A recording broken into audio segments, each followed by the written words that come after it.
Ne var kızım orada? Ne yapıyor?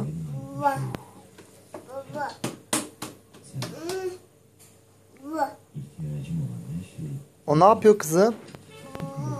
Bu mu yapıyor? Korkuyor musun sen ondan? Dövüyor musun onu? Aferin sana. Çalışırsa ne olacak? Gel buraya gel.